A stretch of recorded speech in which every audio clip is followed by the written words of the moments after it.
The skies over Europe once belonged to the Luftwaffe. In the early years of the Second World War, the German Air Force dominated the air with precision, discipline, and technology the Allies could not yet match. The Messerschmitt Bf 109 and the Focke-Wulf 190 were kings of the sky. Fast, agile, deadly. German pilots flew with swagger, calling themselves the Lords of the Clouds.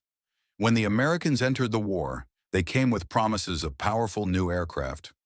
The P-38 Lightning, the P-47 Thunderbolt, and later the P-51 Mustang.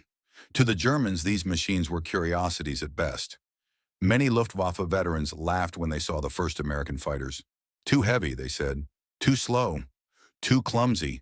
Compared to the sleek German interceptors, American planes looked oversized, almost crude. And yet, beneath the laughter, there was something the Germans didn't see coming. The way the Americans built not just planes, but an entire system. They didn't rely on individual skill alone. They fought as teams, in formation, with strategy and coordination, refined from thousands of hours of drills. Their factories built aircraft faster than anyone could destroy them. Their pilots, though inexperienced at first, learned fast. The first real test came in 1943 when the U.S. 8th Air Force began daylight bombing raids deep into German territory. At first, the Luftwaffe tore through the American formations. B-17 flying fortresses burned in the skies over Bremen and Schweinfurt. German aces with dozens of kills each returned to base smiling, confident that the new enemy was no match for them. But slowly something began to change. The Americans adapted. Their escort fighters grew stronger, their pilots more daring. By late 1943, the skies over Europe were no longer one-sided. The P-47 Thunderbolt, once dismissed as a flying brick, proved it could dive faster and hit harder than anything the Germans had. Its 8.50 caliber guns shredded enemy aircraft in seconds. Even when outnumbered, Thunderbolts came home. Scarred, smoking, but alive. Still, the Luftwaffe pilots laughed. They believed their era of superiority was unshakable. Then, in early 1944, they saw something new in the distance. A sleek silver shape glinting in the sunlight, its wings stretching longer than any fighter they had seen before. It was fast, impossibly fast. It climbed higher than a Bf 109 and still turned like a predator. The Germans radioed back to their bases. Unknown fighter, extremely maneuverable. It was the P-51 Mustang. At first, they didn't believe it. Rumors spread through Luftwaffe squadrons that the Americans had stolen a German design or received secret help from British engineers. The truth was more humbling. The P-51 was the product of cooperation. American manufacturing and British innovation had fused together to create something new. A fighter that could escort bombers all the way to Berlin and back, fight toe-to-toe with Germany's best, and win. When the first dogfights began, the laughter ended. The first real clash between Germany's best and the new American Mustangs came in early 1944 over northwestern Germany. The target was Regensburg, a massive Messerschmitt factory that the Americans were determined to destroy. At dawn, waves of B-17 flying fortresses rumbled eastward, their silver bodies glinting in the pale light. Thousands of feet below, Luftwaffe radar operators spotted them and scrambled their interceptors. Messerschmitts and Focke-Wulfs rose in coordinated swarms, engines roaring through the clouds. Their pilots were confident. They had done this before. They knew the routes, the formations, the patterns. Every previous mission had ended the same way. Dozens of American bombers falling from the sky, their gunners overwhelmed. But this time, something was different. The German formation climbed to intercept altitude. And that's when they saw them. Tiny silver specks appeared above and behind the bomber stream, slicing through the clouds at impossible speed. They weren't Thunderbolts. These aircraft were longer, smoother, with distinctive drop-shaped canopies and red-nosed tips. P-51 Mustangs. At first, the Luftwaffe pilots assumed they were outnumbered scouts and advanced screen. But when the first group of Mustangs dived, the sky erupted into chaos. Their speed was unmatched.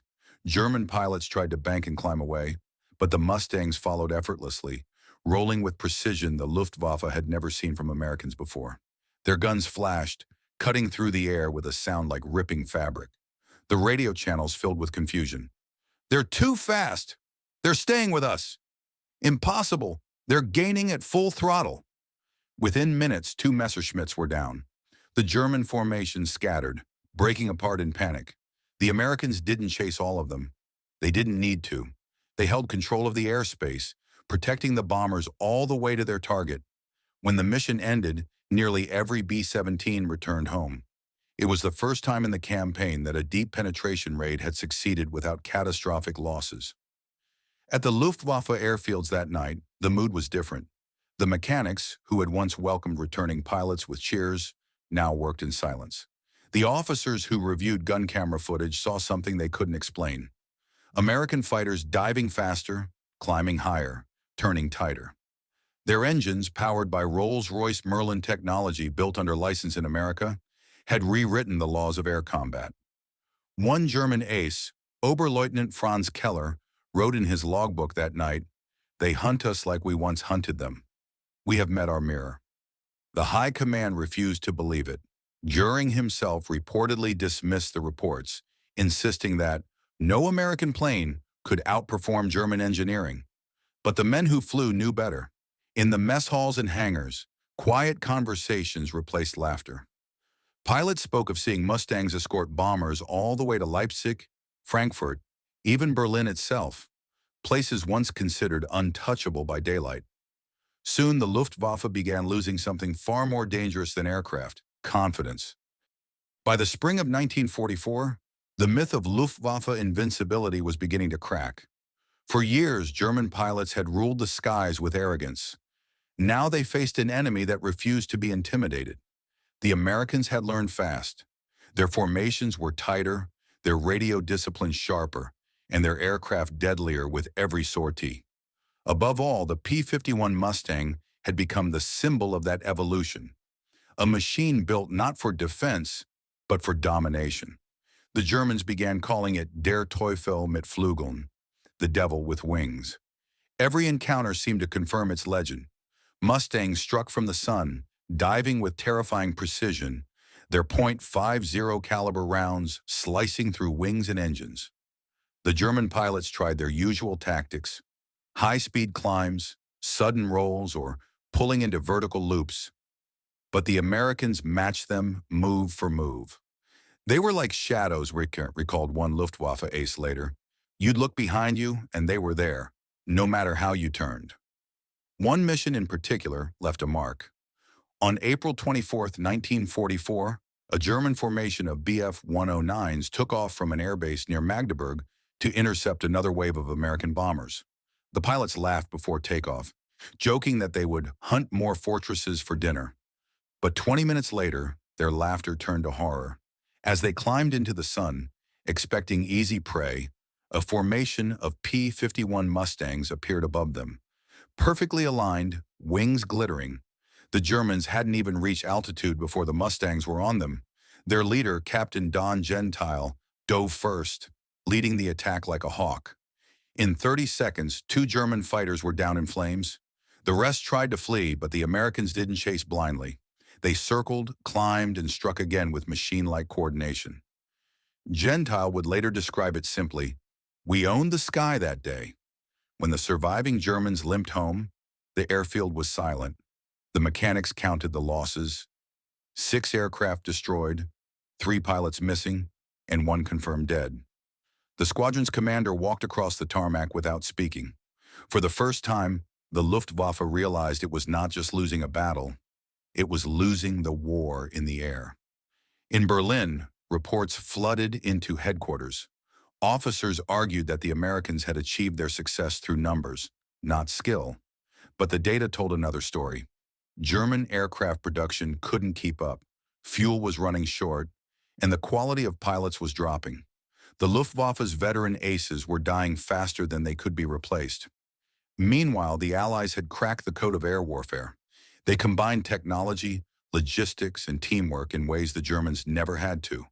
The Mustang's range meant that bombers were never again alone over enemy territory.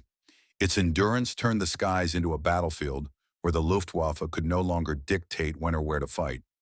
From the North Sea to the Alps, American squadrons painted their Mustangs with names and emblems.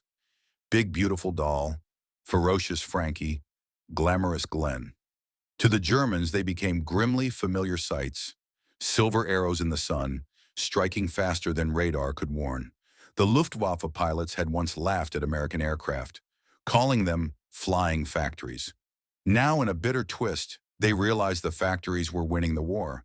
For every German plane destroyed, two more American ones arrived.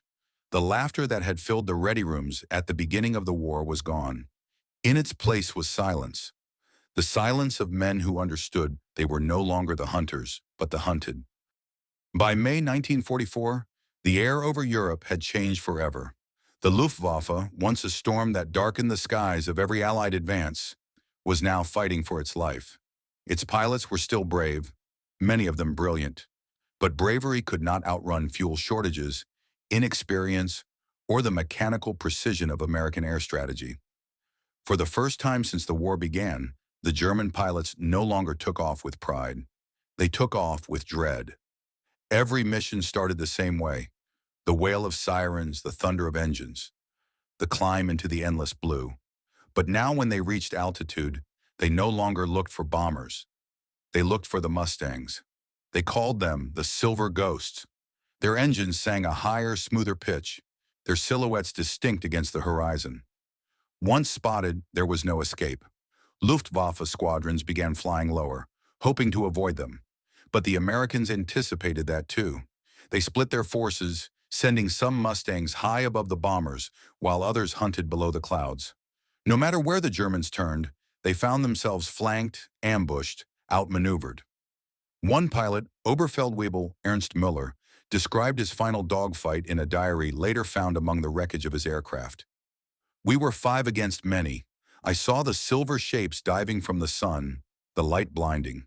I banked hard left, but my wingman was gone. The new American machine does not fight.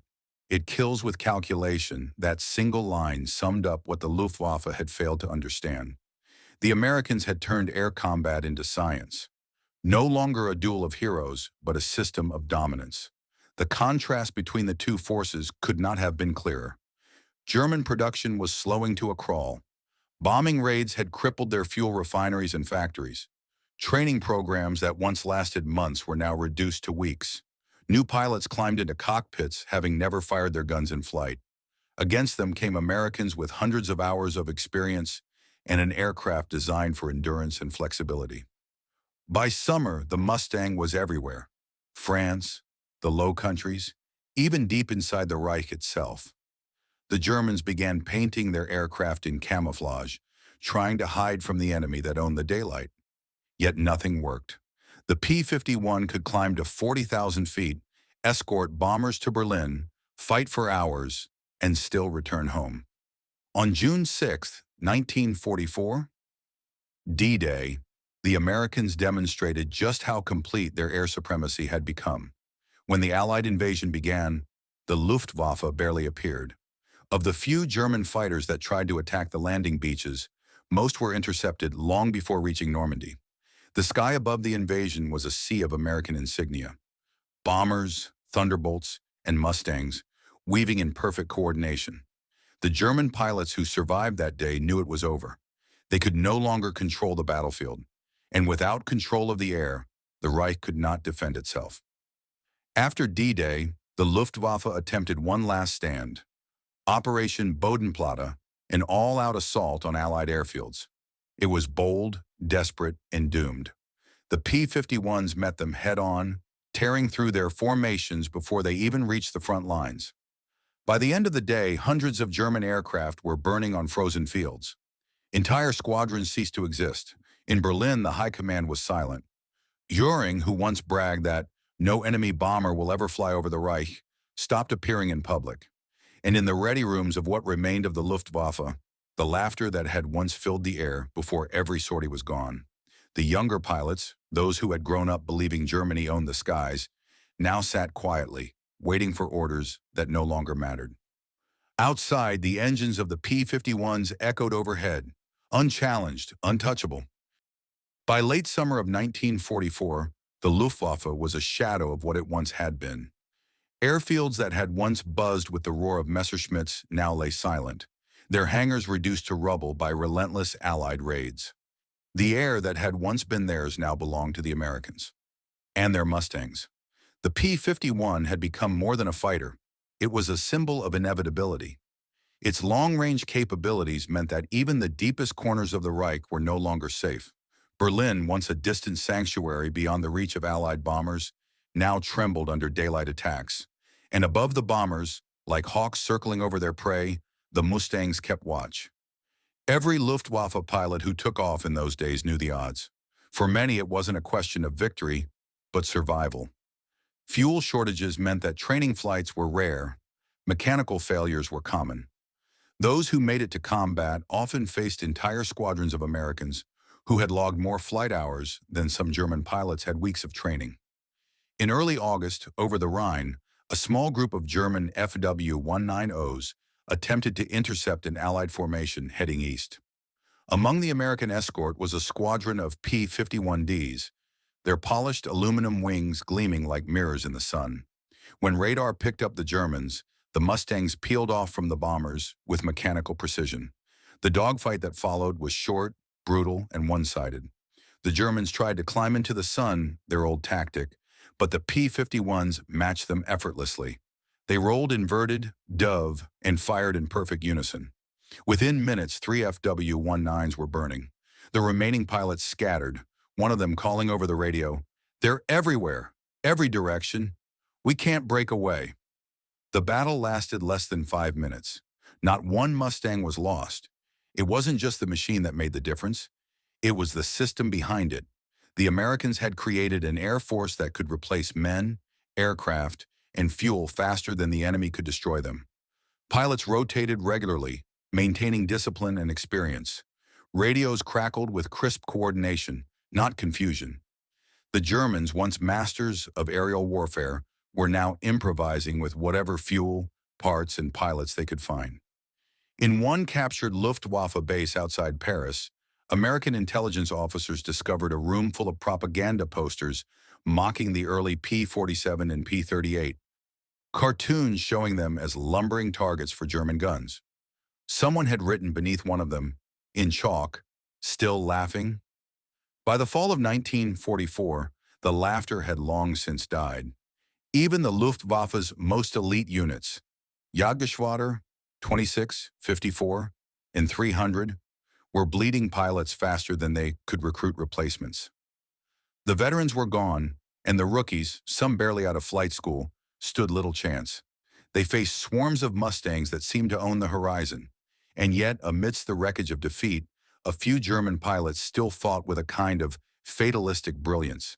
Aces like Adolf Galland and Walter Nowotny continued to duel with the Americans, sometimes claiming victories against impossible odds.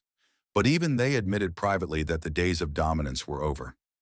Galland famously said, "We knew it then. We had lost the air." As 1944 turned to 1945, the once mighty Luftwaffe had become a patchwork of broken squadrons and shattered morale.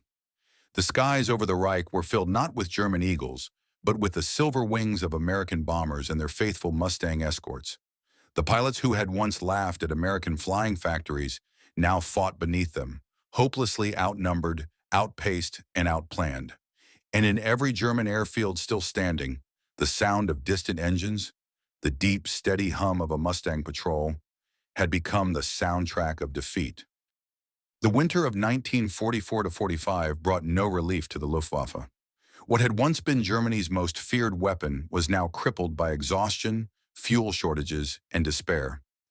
The airfields, once proud with the thunder of takeoffs, had turned into graveyards of twisted metal and frozen mud. Engines sat silent, wings broken, and runways buried beneath snow and debris. For the few pilots still flying, every mission felt like a farewell. In January, the Germans launched one final gamble, the Ardennes Offensive, known to the Allies as the Battle of the Bulge. The High Command hoped that a surprise attack on the ground, supported by what little remained of the Luftwaffe, might break the Allied advance. But even before the offensive began, the skies betrayed them. From dawn to dusk, the P-51 Mustangs ruled overhead. They prowled the clouds, escorting bombers by day and sweeping enemy airfields by night.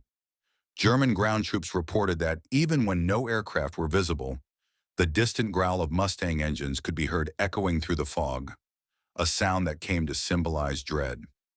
On New Year's Day 1945, the Luftwaffe attempted one last great strike, Operation Bodenplatte. Hundreds of German fighters rose into the cold morning sky to attack Allied airfields in Belgium and the Netherlands.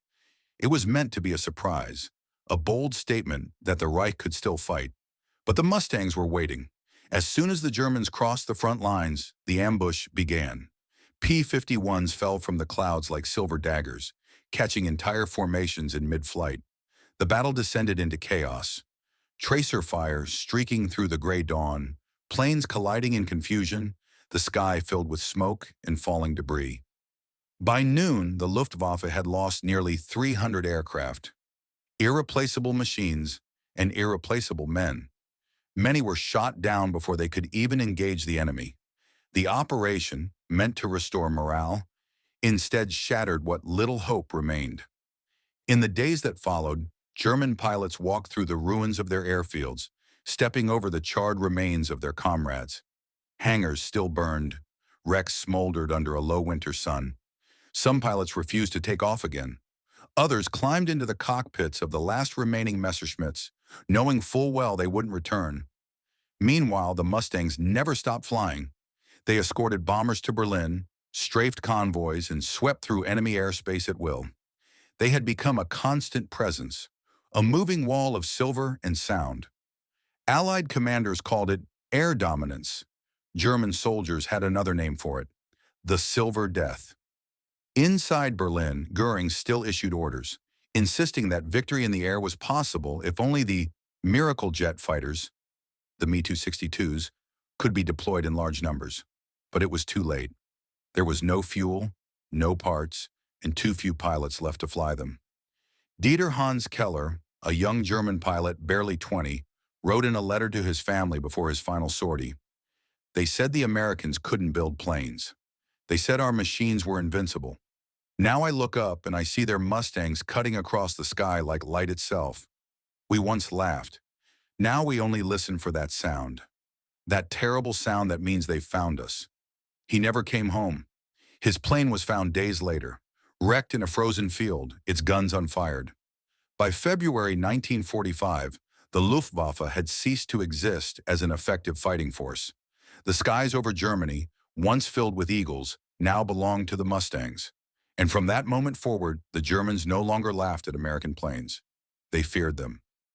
By March 1945, the Luftwaffe was finished in all but name. Its hangars were empty shells, its squadrons shattered. The once fearsome air fleets that had conquered Europe now struggled to muster a handful of flyable aircraft. The skies that had once echoed with the roar of German engines now hummed with the steady, confident song of American power. The deep, even thrum of thousands of bombers escorted by their tireless guardians, the P-51 Mustangs. For the first time in living memory, the German people looked up and saw their own sky ruled by someone else. The Allied bombing campaign had become relentless. From Cologne to Hamburg, Berlin to Munich, day after day, the horizon burned. The Mustangs circled high above the smoke, ready to strike at anything that moved. Trains, trucks, convoys, airfields. Their pilots called it sweeping the board. The Germans called it Jagd ohne Ende, the endless hunt. It wasn't just the technology that broke the Luftwaffe. It was the endurance. American pilots rotated through missions, their aircraft maintained by teams that seemed inexhaustible.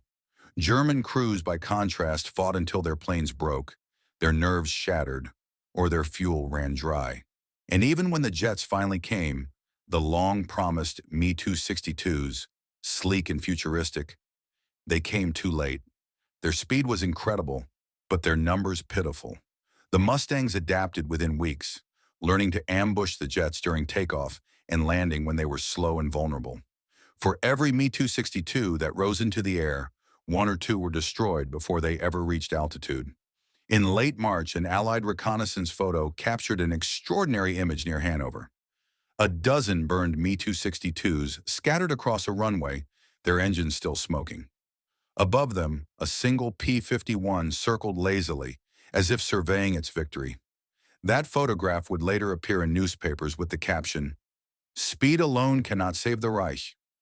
On the ground, morale in the Luftwaffe collapsed completely. Pilots began refusing orders. Some destroyed their own planes to prevent them from falling into Allied hands. Others tried to flee west, preferring American captivity to the vengeance of the advancing Soviets. One surviving German ace, Gerhard Friedrich, described the change in his diary. "We once felt the wind beneath our wings and called it destiny. Now when the wind blows, it carries the sound of their engines. We live in their shadow." By April 1945, as Allied forces pushed across the Rhine, the P-51s followed close behind. They strafed fleeing convoys, guarded bridges, and flew reconnaissance for advancing tank columns. To the soldiers on the ground, they were angels, swift, fearless, untouchable. To the Germans, they were a constant reminder that the war had already been lost. In one of the final dogfights of the European war, over the ruins of Berlin, a handful of desperate Luftwaffe fighters took to the air to defend their collapsing capital. Among them were boys barely 18 years old. Their opponents were veterans flying the latest P-51D Mustangs, seasoned men who had fought from Normandy to the Rhine. The battle lasted only minutes. The German fighters were outnumbered, outflown, outgunned. When it was over, the Mustangs climbed away through the smoke, their engines fading into the distance. The survivors on the ground watched in silence. The Luftwaffe, once the terror of Europe, had died not with a roar, but with a whisper. And as the Mustangs turned west, heading for their bases in liberated France, the men who had mocked them 3 years earlier were either gone or grounded forever. The laughter that once filled German airfields had long since turned to ashes. When April 1945 came, Germany was collapsing from every direction.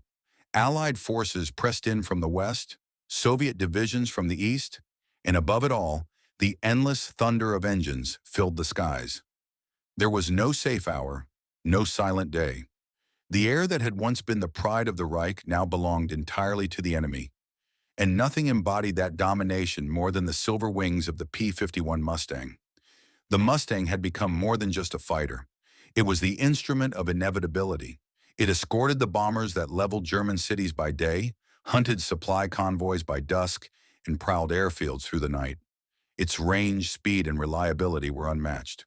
German spotters began referring to it simply as Der Schatten, the shadow, because it seemed to appear wherever they went.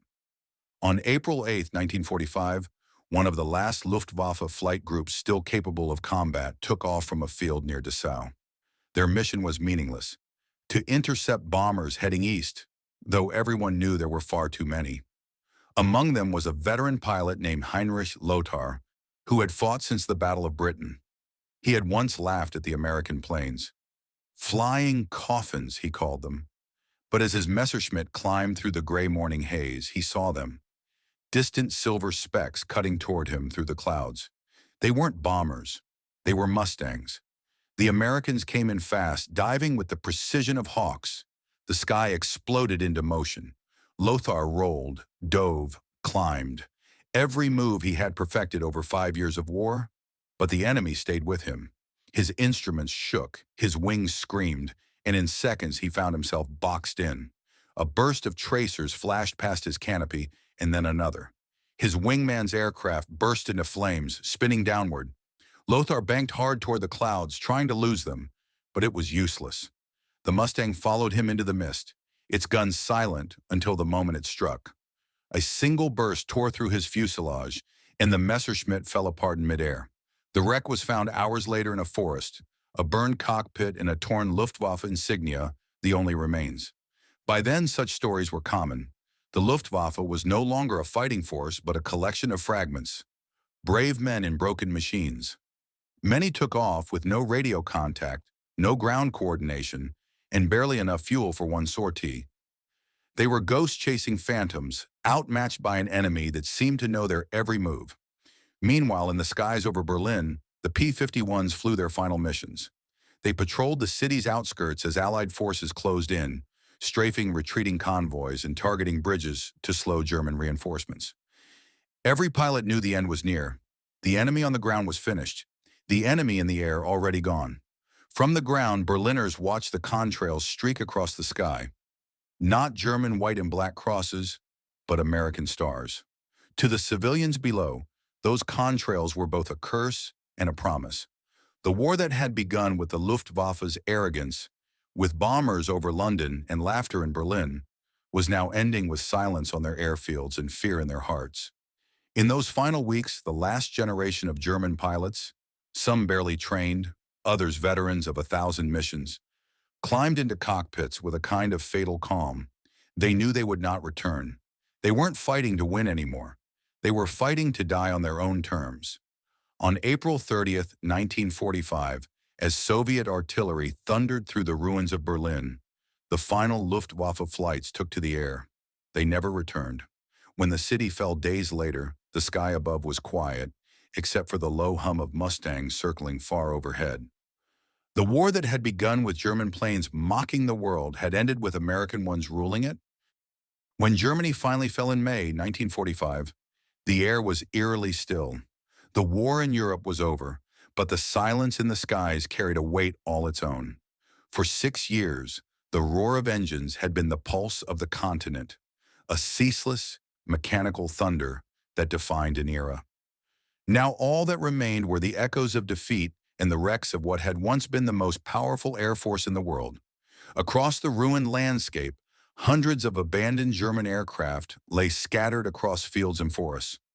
Messerschmitts with broken wings, Focke-Wulfs half buried in mud, Me-2 62 jets sitting idle for lack of fuel. Some were riddled with bullet holes.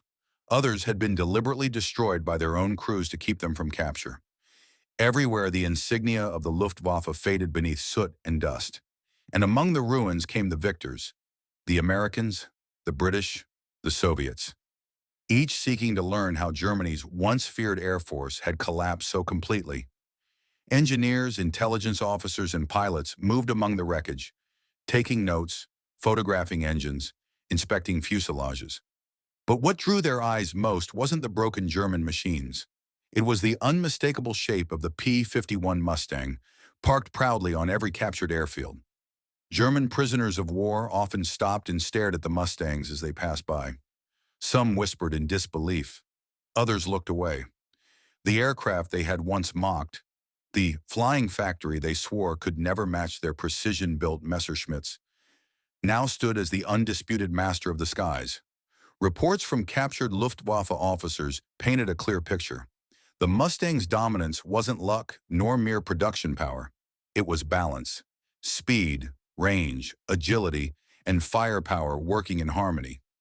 German engineers who examined the wreckage of downed P-51s were shocked by the craftsmanship.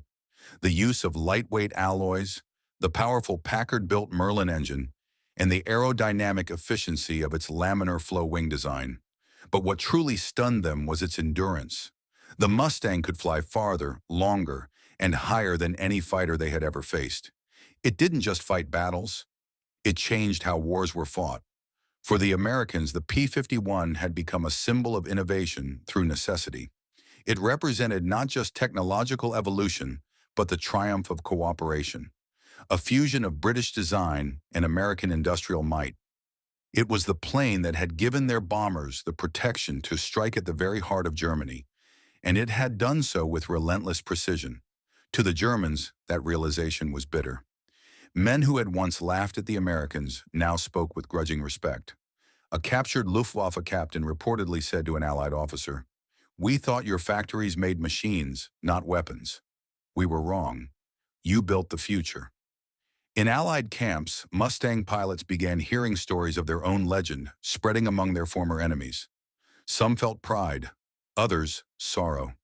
For all their victories, they knew what those triumphs had cost. Thousands of lives on both sides, countless cities burned, and skies turned into graveyards. Still, when the war ended and peace finally returned, the P-51 remained. It wasn't retired in triumphal silence, but carried forward to new nations, new air forces, new wars. It became the blueprint for what modern air combat would become: fast, flexible, and far-reaching. And as the ruins of the Reich smoldered under the pale May sun, a few remaining German pilots, those who had survived the war in captivity, stood at the fences of Allied bases, watching the silver Mustangs take off into the clear morning air. For a moment they felt the old rush, the pull of wind, the thrill of ascent. But it wasn't theirs anymore. The skies they had once ruled now belonged to the ones they had mocked. In the years after the war, the laughter that had once filled Luftwaffe hangars lived on only as a whisper of irony, a memory of arrogance undone. The American planes they had mocked became the standard by which all future fighters were measured. The P-51 Mustang, the toy they once called too heavy, too slow, too simple, became a legend. In occupied Germany, the skies grew peaceful again. The bombers were gone. The contrails faded. Farmers plowed through wreckage where airfields once stood. Children played in the husks of downed aircraft, unaware that the twisted metal around them had once been the pride of nations. But in museums and air bases across the world, one machine endured: the Mustang, restored and gleaming under post-war sunlight, its polished fuselage reflecting the faces of those who came to see it.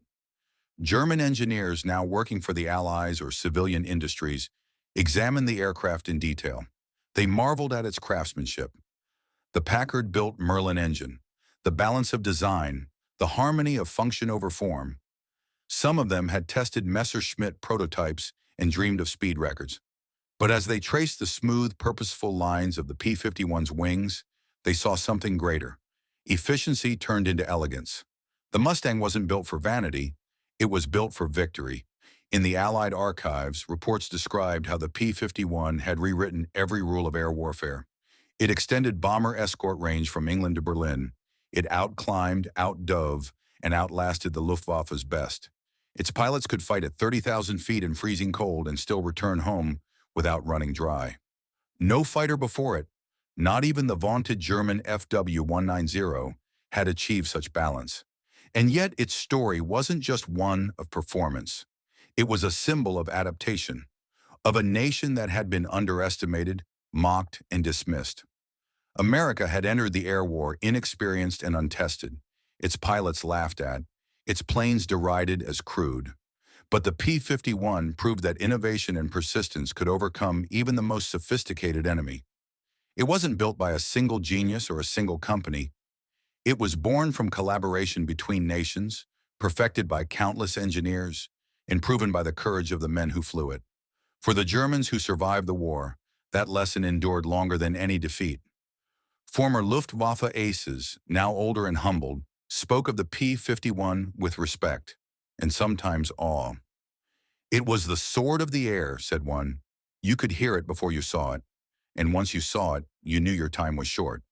In the following decades, the Mustang continued to serve in wars far beyond Europe, Korea, Israel, and dozens of smaller conflicts. Its roar echoed over deserts, jungles, and seas. Even as jet aircraft took over the skies, the old warhorse remained a symbol of a time when courage, skill, and speed decided the fate of nations. At air shows years later, a restored P-51 named Old Crow would soar once more over German skies.